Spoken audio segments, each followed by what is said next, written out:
के कर जवा दीदी हो बनौले बाड़ो हमरा के बेसारा तारू हो।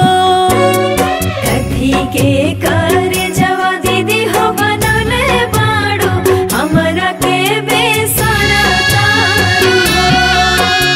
कुस के चाटैया बहिन हो बैठल बानी तोहरा के बैठवल बानी हो।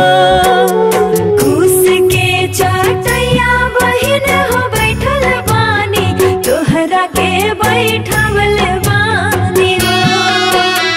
पाथर के कर जवा बहिन हो बनौले बानी तोहरा के बिसरावतानी हो।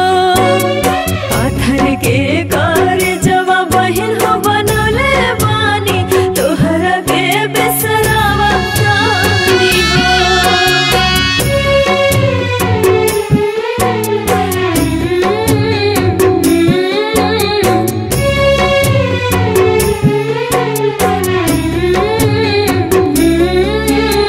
के करा हथवा दीदी हो धैले बाड़ू हमरा के धरवल बाड़ू हो। के करे हथवा दीदी हो धैले बाड़ू हमरा के धरवल बाड़ू हो। के कर हथवा दीदी हो छोड़ावा तारू हमरा के बिसरावा तारू हो। के करे हथवा दीदी हो छोड़ावा तारू हमरा के बिसरावा तारू हो।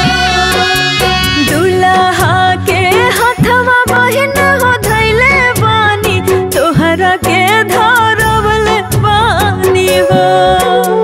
दुल्हा के हथवा बहिन हो धैले बानी तोहरा के धरवल बानी हो। अपन हथवा बहिन हो छोड़ावा तानी तोहरा के बिसरावा तानी हो। अपन हथवा बहिन हो छोड़